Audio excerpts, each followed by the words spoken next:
So let's just jump right in. Sleeping less and feeling sharper. That sounds like a total contradiction, doesn't it? We live in this world that's just obsessed with the grind, with hustle, so a title like this, it really makes you stop and think. Today, we're going to unpack a pretty fascinating idea that completely flips the script on how we think about sleep, productivity, and what it really means to be successful. And this, right here, this is the core question we're tackling. Think about it. When you think of sleep, what's the first thing that comes to your mind? Is it this necessary evil? This weakness that just gets in the way of you getting stuff done? Or could it actually be your most powerful, most strategic tool for success?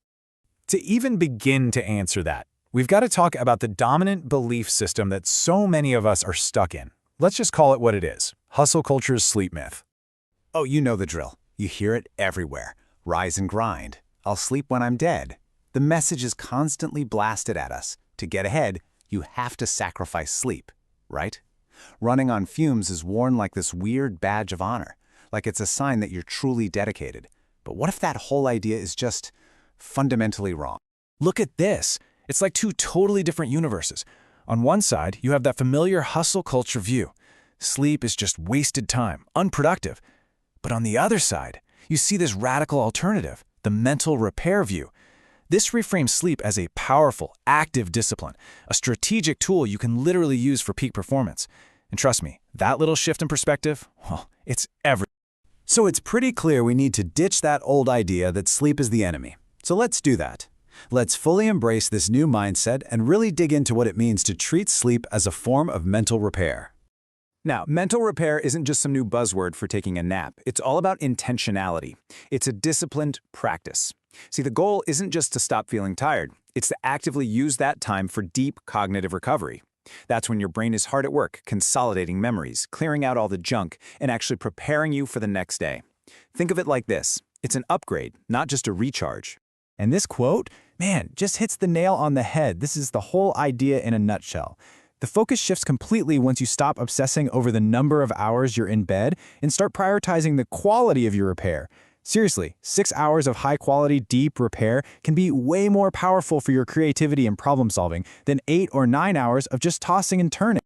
Okay, so if the goal is quality over quantity, how do we actually get that quality? This isn't just about changing your mindset. It takes real action. So let's get into the discipline blueprint and see how this becomes a practical, actionable plan. And what's so great is that the source material lays out this beautifully simple two-step blueprint. We're not talking about some crazy complicated 20-point checklist. Nope, it all boils down to just 2 core disciplines to master.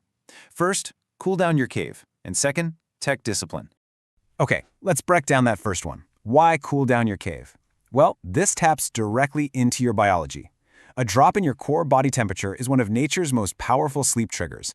So by making your room just a little bit cooler, you're sending this clear, almost primal signal to your brain that the day is over and it's time to start the deep, restorative work of repair. And what about tech discipline? Well, if cooling down is the physical side of the equation, this is the mental side. Your brain literally cannot start the repair process if it's still getting flooded with information. From emails, from social media, from news alerts.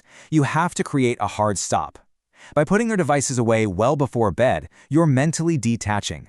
You're giving your brain the crucial permission it needs to switch from input mode to repair mode. So you see, when you put these 2 disciplines together, it's not about some magic sleep hack. It's about consciously taking control so you can master your own mental repair.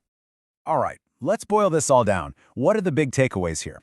First, and this is the most important one, reframe how you think about sleep. It is not laziness, it is an essential discipline. Second, shift your focus from the quantity of hours to the quality of your mental repair. And finally, start putting the 2 core disciplines into practice. Cool down your cave to send that physical signal, and tech discipline to send the mental one. And that brings us right here. You see, this isn't just some interesting information, it's a direct challenge to you. The next time you get into bed, you aren't just going to sleep. You are starting a dedicated session of mental repair. So the real question is, what will you repair tonight?